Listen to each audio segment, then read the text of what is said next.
Hello, everyone. Welcome to Grand Rounds on this Monday afternoon. We are thrilled to be joined by our special guest today, Dr. Virginia Steen. She's a professor of medicine and the chief of the Division of Rheumatology at Georgetown University Medical Center in Washington.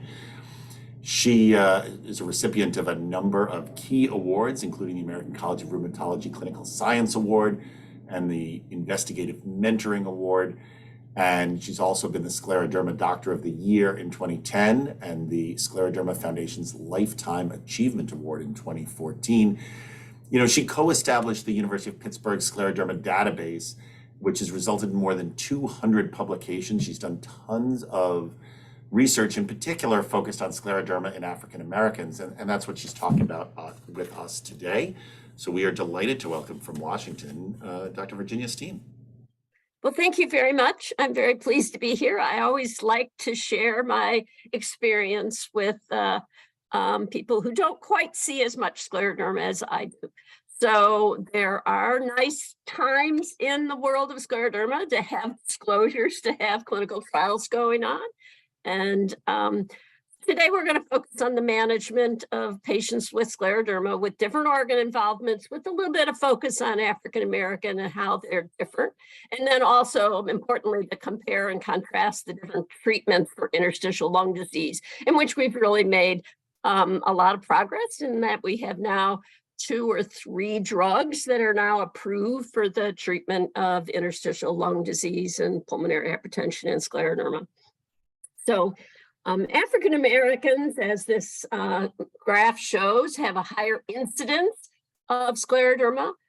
So the Black females, which are this blue line here, they have a higher incidence, and they also have a much earlier onset. They have peaks in the young adult era, as well as men. Black men in this pink line also have a higher frequency incidence of scleroderma, and they are middle-aged men, but they also tend to be earlier than the Caucasian men.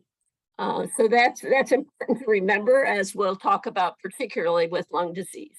And they also have a different presentation. Many African Americans have very non-specific joint pains. They get a positive ANA, and so they're often misdiagnosed initially with lupus, even if they don't have typical mixed connective tissue disease. They just see, okay, they have joint pains, they have a positive ANA, so it must be lupus. Initially, they're treated with Plaquenil, which may help the joint pains, but it doesn't do much of anything else. So there's often a delay in the actual diagnosis of scleroderma and other problems. And also, importantly, the autoantibodies in scleroderma. And this is probably one of the main reasons why the internal organ involvement is somewhat different. These are all the different antibodies that we see in scleroderma, and the 3 common ones in the US, the anti-SCL70, the RNA polymerase 3, and the anti-centromere are the 3 largest ones. As these green colored circles are the ones that are most prominent in African Americans. And you can see the SCL70 is one of those. And as I'm sure you know, it's a very high frequency of interstitial lung disease.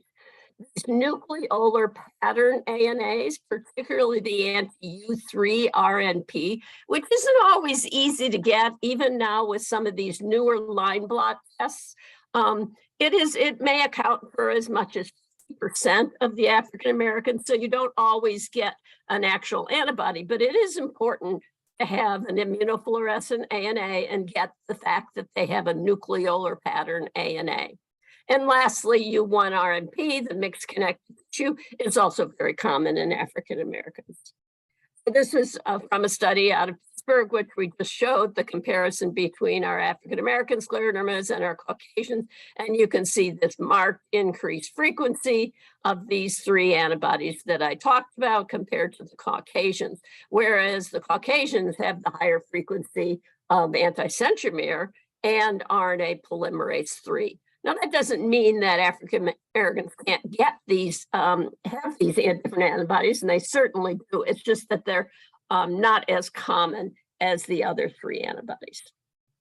So I've done several studies, as Dr. Weissman mentioned, comparing African Americans and Caucasians. And this is one actually out of Georgetown, because when I went from Pittsburgh to Georgetown, there's a much higher frequency of African Americans. And actually my patient population accounts for almost 30% of my scleroderma patients that are African American. And many of the features between these two groups are really not much different. The severity of the skin score, having a skin score greater than 30 with similar digital ulcers, inflammatory arthritis, contractures, muscle involvement, and even GI involvement was really not much different between the two ethnicities. So now with that in mind, we're going to go through the different organ involvements and the management where we stand right now. So first of all, Raynaud's. We still do not have any drugs approved for the management of Raynaud's. So basically, we maximize the dose of calcium channel blockers, particularly nifedipine and amlodipine. And we use a lot of sildenafil now that it's available through GoodRx for less than $15 a month. It's really impressive. And it's not even worth fighting with the insurance companies. Ulcers are managed with the typical wound healing approach with soaking antibiotic ointment and bandage covering, and also, very importantly, control the pain. I really feel that although we don't like to give narcotics, these are very painful. And if you have severe pain, how can you not have more spasm in your blood vessels? Also, I use oral antibiotics freely if there is any hint of infection going on. I work closely with a plastic surgeon who does, digital surgeries and looks at Doppler blood flows. We don't do a lot of arteriograms, but we certainly, if they have bad ulcers, we consider microvascular surgery, digital sympathectomies, and the plastic surgeons love Botox, even though they can't get it approved for scleroderma. They can get it approved for hyperhidrosis and have sweaty palms. So my surgeon sort of hoards some of that he gets approved for that treatment and then uses it on our scleroderma patients. Very sensitive computer today. Prostacyclines, or particularly Floland, has been used in pre-gangrenous situation. And we really did a wonderful study using iloprost, which is approved in Europe for the management of Raynaud's and digital ulcers. Unfortunately, this is one of the problems with COVID. We had a wonderful 2-year study. The first study before COVID was extremely positive, and if we had known that it was going to be positive with a smaller number of patients, we wouldn't have even done the second year. But the second year was COVID. And, winter time in that early first COVID time was, lots of anxiety, not going outside. And unfortunately, iloprost doesn't work for anxiety and non-cold induced Raynaud's. And so the whole study turned out to be negative. So it's working on getting approved in the US for frostbite. So maybe we can just tell everybody, oh, I have frostbite, and maybe we can get it that way. Don't tell anybody I said that. So GI involvement's a bear.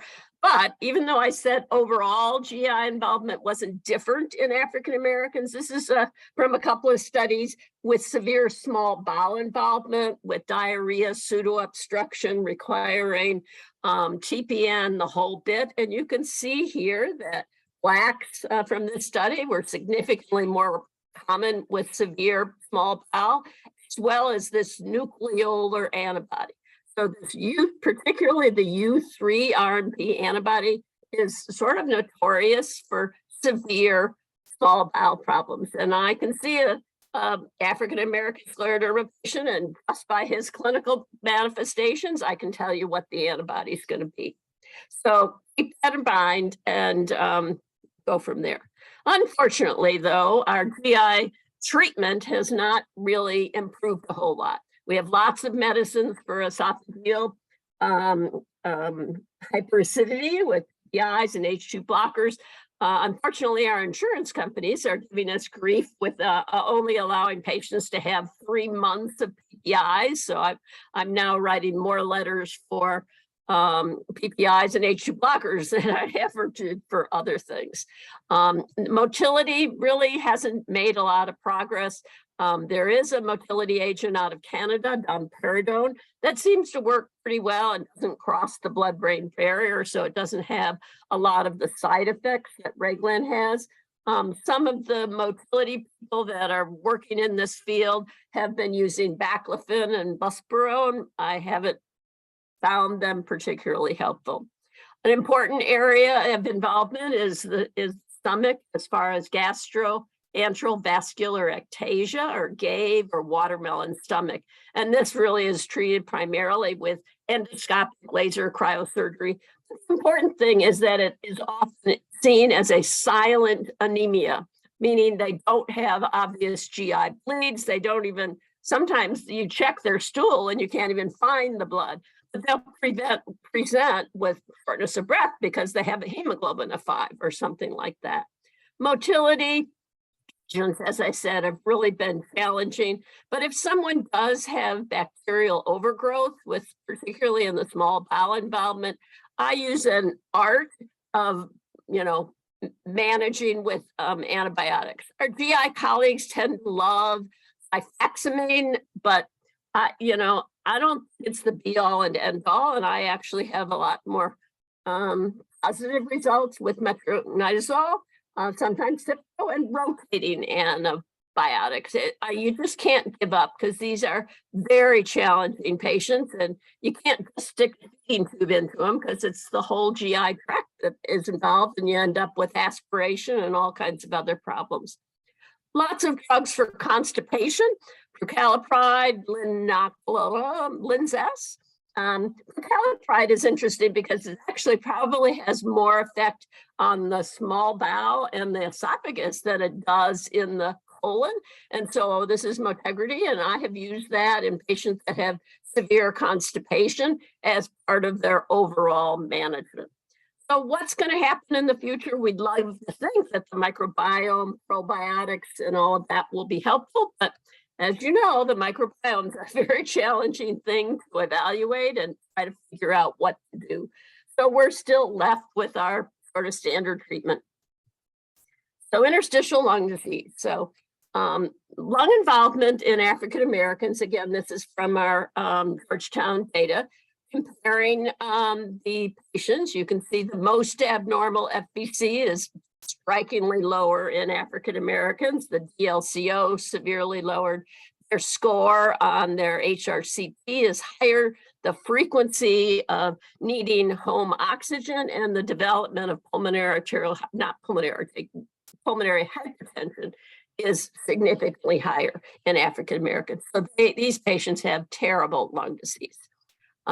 Also, if you look at the antibodies that have severe pulmonary fibrosis in general, so you can see that patients with these African American antibodies, the SCL70, the U1RMP, and the nucleolar antibody, all three of those have the highest frequency of severe pulmonary fibrosis, and they have the lowest FVC, whereas the Caucasian patient antibodies, so to speak, anti-centromere antibody rarely have severe pulmonary fibrosis, and their mean FVC was 87.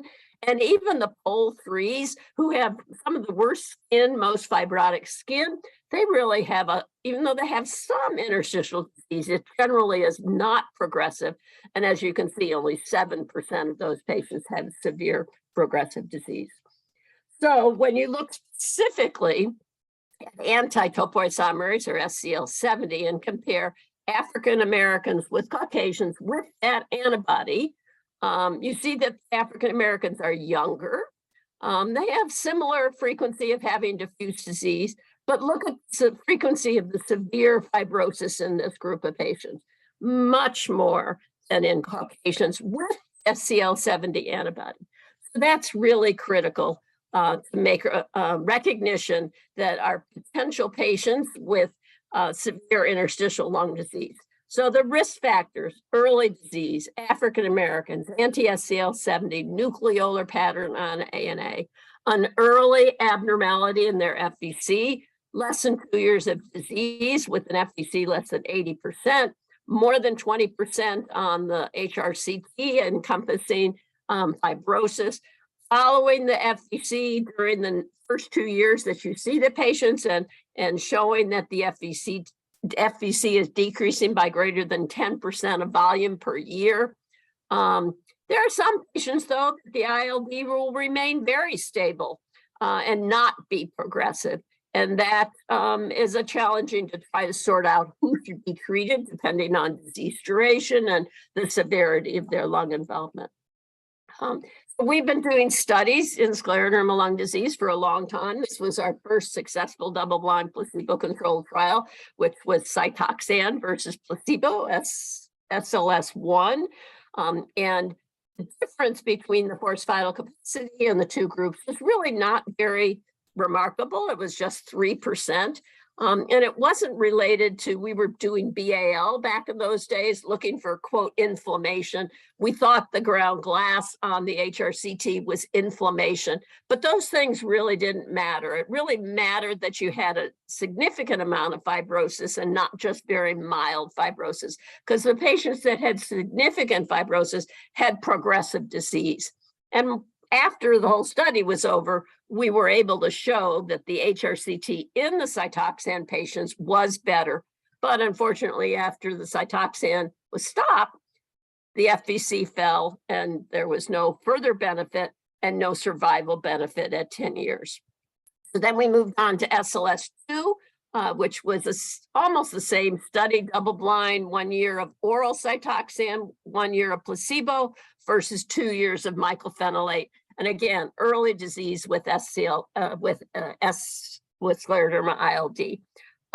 Again, similar disease duration. This was a mean of 2.5 years, mostly diffuse, but importantly, 40% of them, and as are in most ILD trials in scleroderma, 40 to 50% have limited cutaneous, but they don't have antisentinel. They have SCL70 or nucleolar antibody. And these people had significant ILD with an FVC of 66%. That's not mild ILD.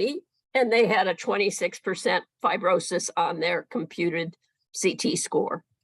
So this was the comparison. We had anticipated that the Cytoxan patients would peak at 12 months with improvement and then fall off. They sort of fooled us and they continued to improve after that year and didn't fall off until the end of the second year.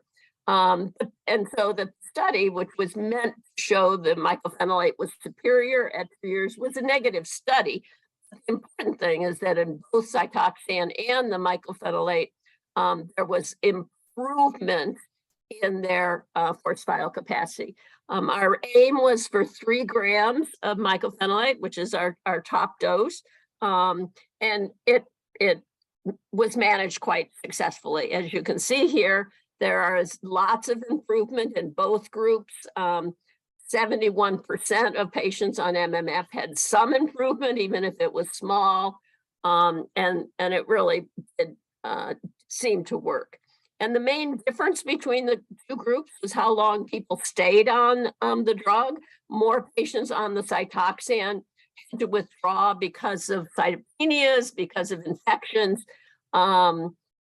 And the MMF, although there were some withdrawals, they really surprisingly managed to stay on it and at good doses. And that's been our clinical experience now. And so then there was this global census study. 2 drugs were approved for idiopathic pulmonary fibrosis in 2014, and then they went to scleroderma and other diseases. And so this was a global study, the largest scleroderma study, 576 patients. It was allowed background therapy, and almost 50% of patients were on mycophenolate. They still had early disease, and they had to have been on 6 months of, if they were on MMF, they had to have been on a stable dose for 6 months. So again, these are early disease, a little bit longer than the SLS at 3.5 years, same, about 50% diffuse, not quite as severe decrease in their forced vital capacity, even though they had a different method of calculating how much fibrosis and claimed they had more fibrosis, but the FVC wasn't as bad. And then when you look at their outcome, the placebo versus the nintedanib, you can see quite clearly that the patients on placebo had lost significantly more volume than the patients that were on nintedanib, and this was statistically significant. But if you look just at the patients that were on mycophenolate and nintedanib or placebo, the difference is not that dramatic. All the statistics did not show, quote, any interaction with mycophenolate. The amount lost if you were already, on MMF, the amount lost was about 26 milliliters, and that is really about what a normal person loses in a year. So the question of how much additional value nintedanib gives to the general person on with interstitial lung disease. And to make that more challenging, there is a lot of side effects with nintedanib, diarrhea, nausea, weight decrease. 16% of patients had to withdraw from the study, and I can tell you some of this diarrhea is really explosive.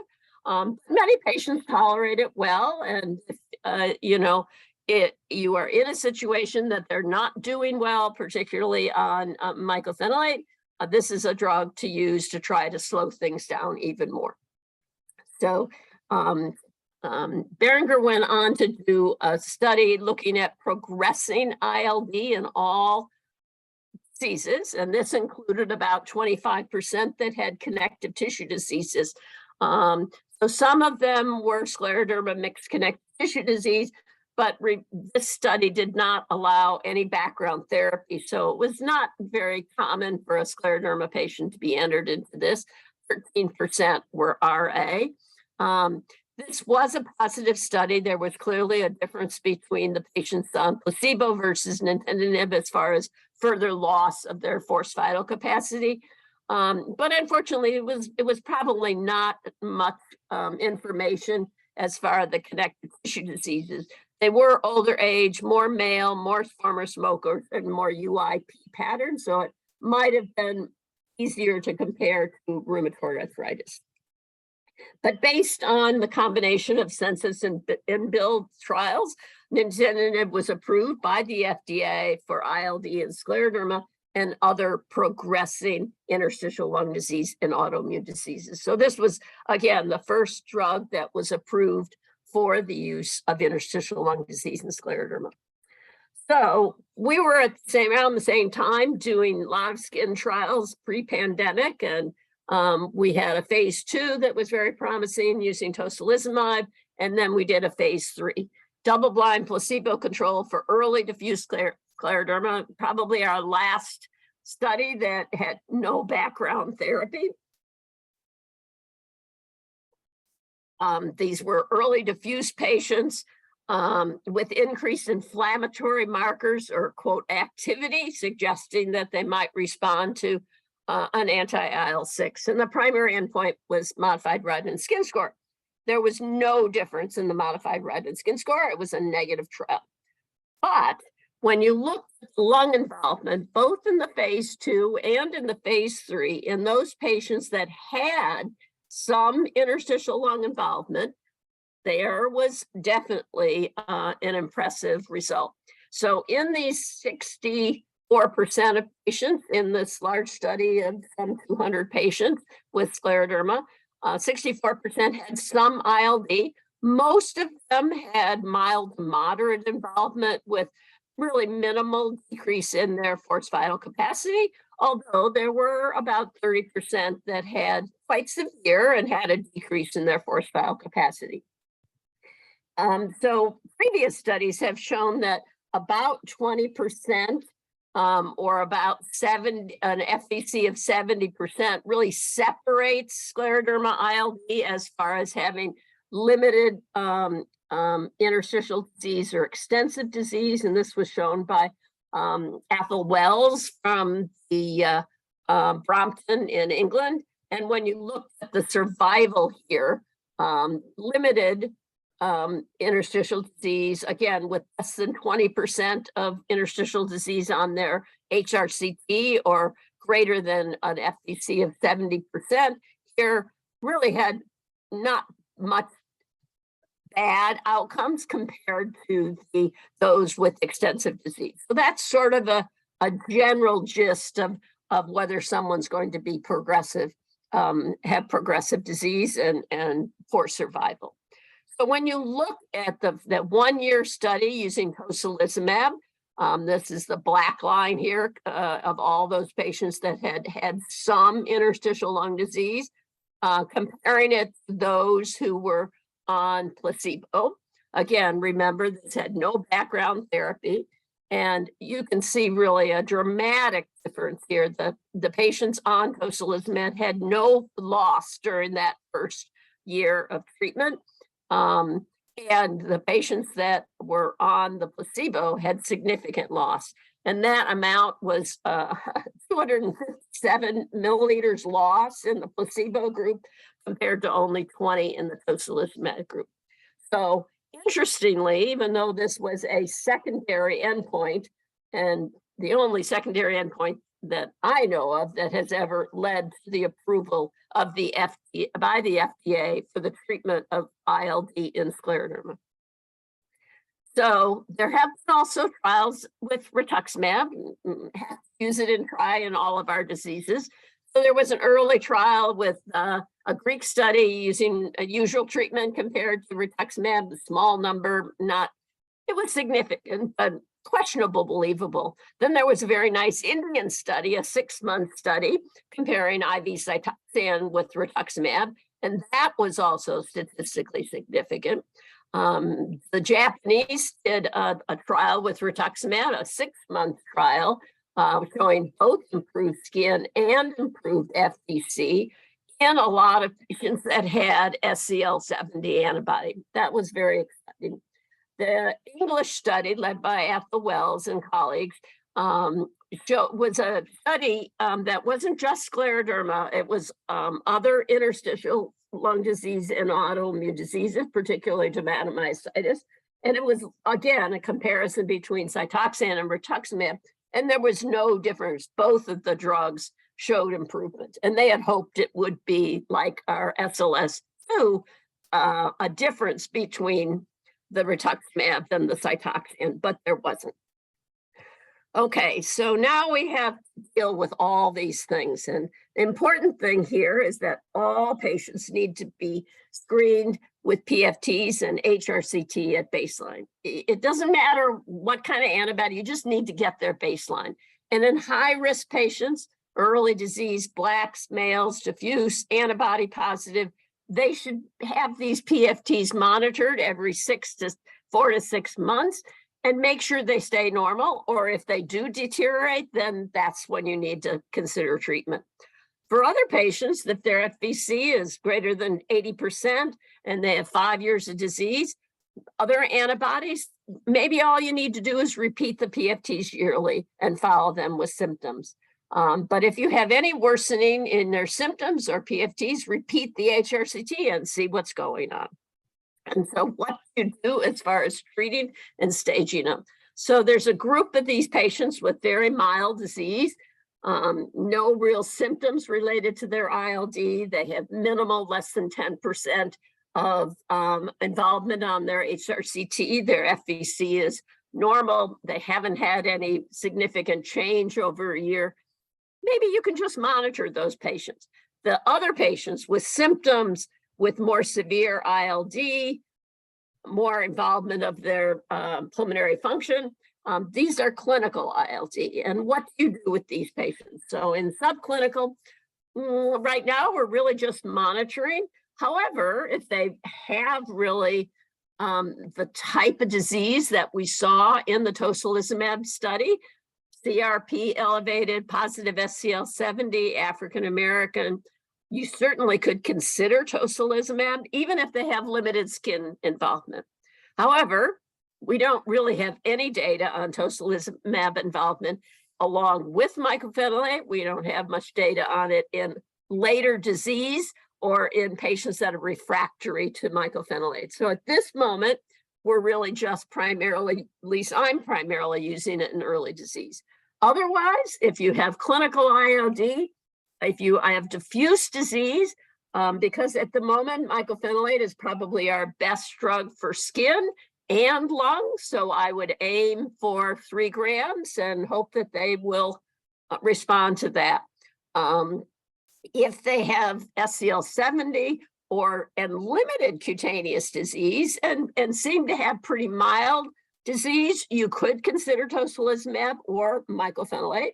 But if you have severe disease with FVCs less than 65%, I certainly would consider MMF first and then adding nintedanib, because these are the patients that are going to have progressive disease.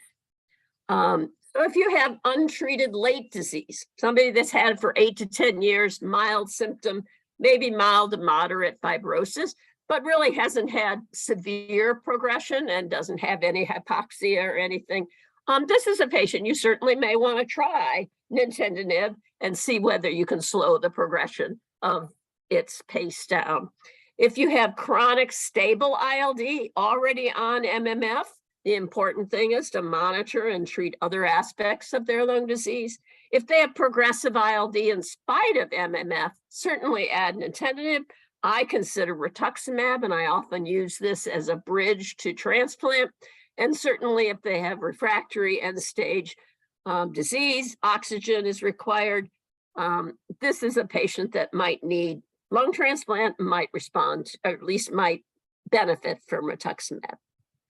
So managing other aspects of fibrosis, aggressive anti-reflux treatment. We don't think that reflux and aspiration causes fibrosis, but it certainly can aggravate it. Cough management, that's really challenging. These patients have a lot of cough, and I even sometimes have to give them codeine. Prevention of infection, flu, pneumonia vaccine, COVID vaccine. Pulmonary rehab is really important, even if it doesn't change the outcome of their disease, it does improve their quality of life. And monitoring for hypoxia. Remember, when you exercise a scleroderma patients, the Raynaud's interferes with the interpretation of the O2 sats. And so I've had more than one patient who came to me on oxygen just because she had Raynaud's during her 6-minute walk. So try to get them to use a forehead probe and look for evidence of hypoxia, and importantly, to prevent further pulmonary hypertension. Speaking of pulmonary hypertension, this is the classic pulmonary artery without a lot of fibrosis, but we know that it can happen in patients with ILD as well. These are the risk factors for pulmonary arterial hypertension. It's not particularly increased in African Americans as far as pulmonary arterial hypertension, but there are patients, again, with this isolated nucleolar pattern on testing, and that includes patients particularly with U3-RMP and PHTO, and they can have both interstitial lung disease and primary pulmonary vascular disease. So this is the patient you should be thinking about. The low isolated low DLCO with a DLCO less than 60% predicted, particularly in patients that don't have a lot of interstitial disease, making their forced vital capacity to DLCO ratio greater than 1.6. So these are really, I think, key features to identifying PAH in our long-standing scleroderma patients. We are fortunate to have now 14 treatments for the management of pulmonary arterial hypertension, including all the different pathways, endothelium pathway, nitric oxide pathway, prostacyclin pathway, and all sort of flavors, oral, subcutaneous, inhaled, and IV. So we have lots of treatments, and there are lots of pulmonary hypertension centers, and they know how to use all these drugs. So importantly, early diagnosis screening is really important. This is a study out of the French group where they screened rheumatology scleroderma patients and their survival, their 5-year survival was 73% compared to those that presented to the pulmonary hypertension center, that their survival was 25%. And that's after treatment became available. And this is from our Pharos registry, which was a US scleroderma center registry. And our 5-year survival for overall survival for Pharos was 63%. But those patients, only half of those patients actually ended up dying from their pulmonary arterial hypertension. They either died of other scleroderma features or cancer or other things. And this is all compared to what was going on at pre-drug, where less than 10% of patients lived 5 years. And this is out of the REVEAL registry, which is a pulmonary registry, which all scleroderma PAH patients only had a 40%. Again, these two are with treatments that we have nowadays. So importantly, as we talked about, PAH is not just pulmonary arterial hypertension. Probably the most common pulmonary hypertension is group 2 or myocardial involvement with systolic and diastolic dysfunction. We have a lot of diastolic dysfunction in scleroderma patients, whether it's all from scleroderma or from aging or who knows what, it's very difficult to tell. We don't have a lot of chronic thromboembolic disease, but occasionally a mixed connective tissue disease with antiphospholipid may get group 4 or chronic thromboembolic disease. What we do have is a lot of group 3 with interstitial lung disease with bad forced vital capacity and hypoxia. And we previously didn't have any studies or treatments, and we had studies, but he had no effective treatment. The other PH drugs were not very helpful. They had failed trials. They caused increased hypoxia, particularly when IV prostacyclines were used because of the ventilation perfusion mismatch. But one of the drugs, treprostinil, used an inhaled treprostinil. It was called the INCREASE trial. And again, like most PH studies, 26% of these were connective tissue disease ILD patients, and their outcomes, they looked at 6-minute walk, NT-proBNP, and clinical worsening. And here's the 6-minute walk. And even in spite of other therapy, including dual therapy in most of these patients, the inhaled treprostinil group is able to have an improvement in their 6-minute walk compared to the placebo. So it has been approved for the use in interstitial lung disease, PH, now for our patients with scleroderma, which is very nice to have something. And I really think in some of my patients, it really has stabilized things. Other organ involvement in African Americans, they have more severe heart disease, which was defined in this study as cardiomyopathy, severe arrhythmias, or severe pericardial effusions needing treatment. And all of the heart disease in scleroderma is treated just like any other problem. We don't have any studies that have looked at antifibrotics, immunosuppressives, so we just have to treat it for what the problem is. And then scleroderma renal crisis there also, interestingly, was more common in African Americans in spite of not having an increase in their RNA polymerase III antibody. There isn't too much new with renal crisis, but in our study that we looked at our African American versus Caucasians, we found that the worst outcomes were because of delayed diagnosis. And some of that was because of the autoantibodies. The patient and their physician didn't even know they had scleroderma, or they didn't because they didn't get accurate RNA polymerase III. They didn't realize that they were at risk. So again, do the ANA by immunofluorescence, not a direct method, and order specifically the RNA polymerase III, particularly if you have concerns about scleroderma early disease and renal crisis or malignant hypertension. There are some new potential things to help. Endothelin receptor antagonists have been shown to, in small studies, to maybe have additional improvement to ACE inhibitors. And of course, eculizumab, not of course, but eculizumab, there's wondering because it is a microangiopathic type of process that atypical HUS is very similar to, and there are some case reports that show some variable outcomes in addition to ACE inhibitors. So treatment for skin has been our really big challenge. Stem cells transplant has been the biggest thing over the last 10 years. There was a 1-year small study that, single site study that showed positive results. We had the European ASTIS trial, which was stem cell versus Cytoxan. They showed improved skin and survival, but had a 10% mortality from treatment. The US study, the Scott trial, again, was stem cell versus Cytoxan. They showed significant skin and survival with less treatment-related deaths. And here you can see that their event-free survival was significantly better at the 5-year mark compared to those treated with Cytoxan, and as well as their overall survival. But this is a very small group of patients that is really eligible because it's primarily focused on skin, and it's a a very challenging procedure to go through. We've been very busy, again, over the last 10 years, trying to do studies that might potentially be helpful in scleroderma. We talked about the tocilizumab study where the phase 2 was initially positive and then it was negative in the phase 3 on skin. Fresnilumab is an TGF-beta antagonist that had a positive phase 2, and they have not chosen to go further with that.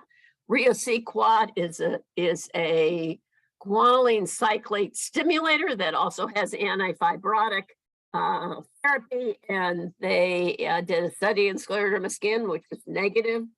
Abatacept, we did a study with phase 2, was almost positive, wasn't quite positive, but again, the industry has decided not to go forward as of yet. Uride was some drug French did was a totally negative study. So there are some drugs that don't do anything in scleroderma.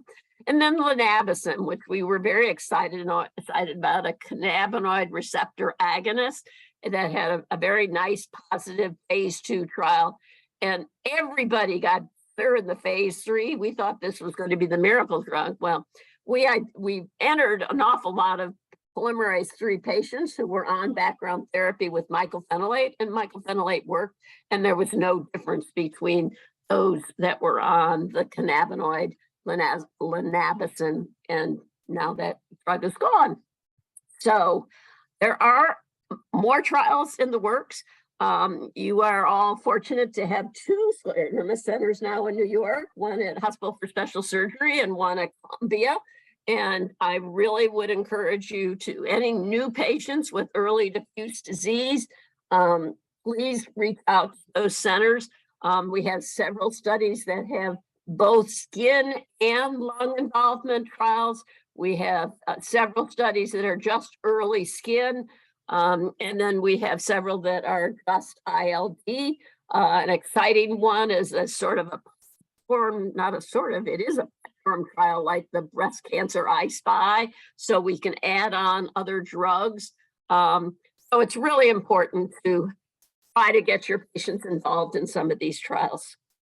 So management of diffuse skin, since we don't have any clear-cut approved medicine, one thing is important to remember is you do need to do early aggressive physical therapy and occupational therapy. A lot of therapists are, oh, it doesn't help. But believe me, I can tell you, if you get a cooperative, hardworking patient, it makes all the difference in the world.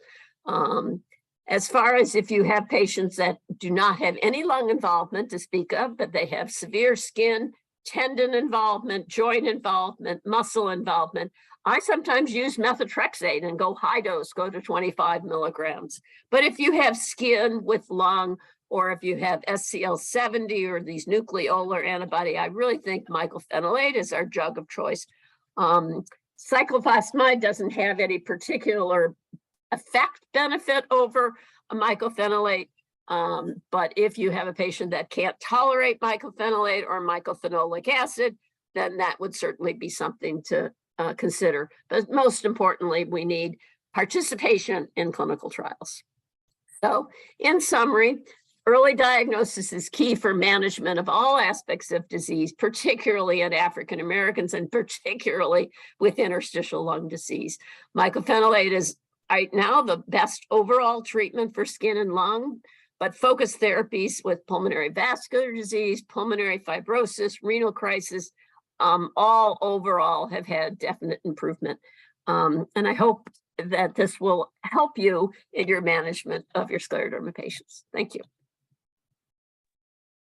Thank you so much, Dr. Steen, for that incredible talk. I think a topic that is not spoken of, enough. So I appreciate you bringing awareness to this and, all the amazing medical updates and updates that will hopefully come in the next 1 to 2 years with all the incredible work that the clinical trials are doing. So I will open it up. We have plenty of time for questions, so we can take questions in the chat or feel free to unmute yourself. I think one of our residents has a question, Dr. So.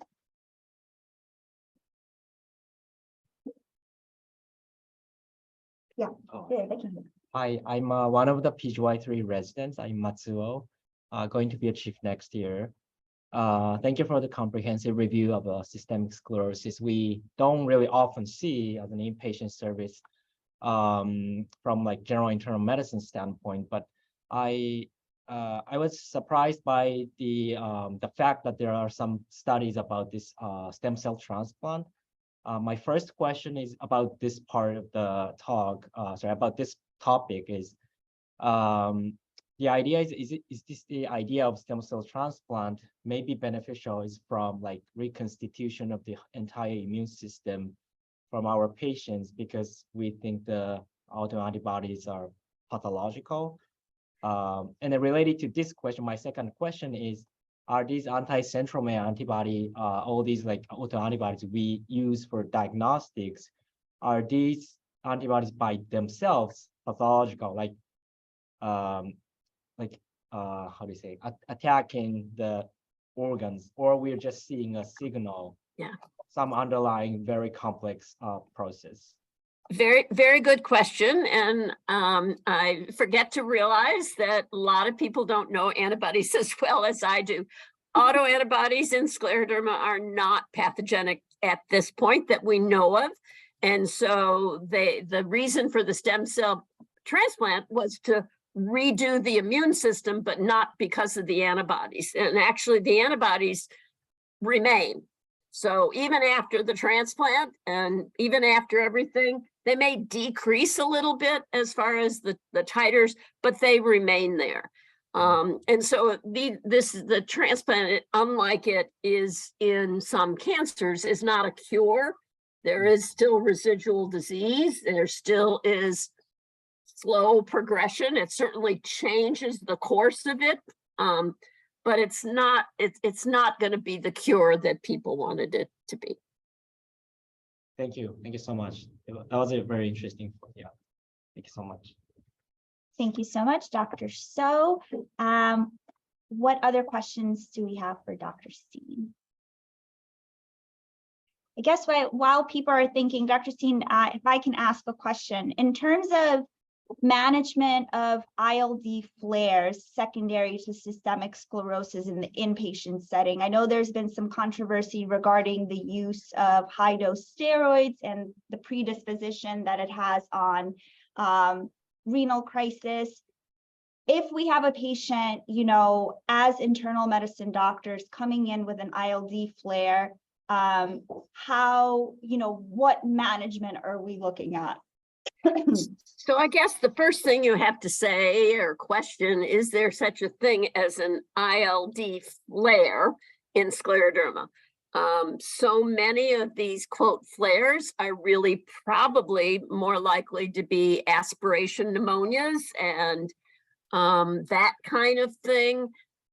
It's very difficult to tell. At that point in time, I don't fight as long as they treat with antibiotics, if the pulmonary wants to give them some steroids at that point, I let them do it. It's just not worth fighting because I don't have the answers. But I do know that when years ago, before we had any of these treatments, and we used steroids in patients as the initial primary treatment before we went to Cytoxan or even, God forbid, penicillamine 30 years ago, you know, these patients really did not have dramatic responses. They had weight gain, they lost volume because of, you know, their weight gain, and, you know, it really didn't do much. So I'm not sure that that's the answer, but as long as they're treating them for the potential of, you know, aspiration, which I think is probably the more likely cause of exacerbations there. Understood. Thank you. I think we have a question in the chat from Dr. Williams. Dr. Williams is asking, what is the typical terminal event for patients with advanced systemic sclerosis with lung involvement? Probably it's certainly usually a lung event, whether it's a pneumonia or whether it's pulmonary arterial hypertension. And you can't predict. I mean, I take care of an awful lot of these very sick patients, and some people I would have guessed that they should have been in hospice for years, and other of them die the next week. And so it's really hard to predict.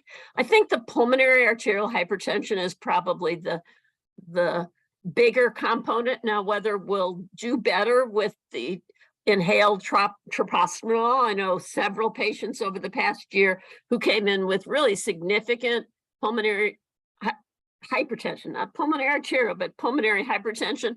And we got them started on treprostinil. They now have much improvement in their right heart. I don't know how long it will last, but it's very hard to predict. But it's usually one of those two things. Thank you, Dr. Steen. We have a couple of more minutes left. Any other questions for Dr. Steen?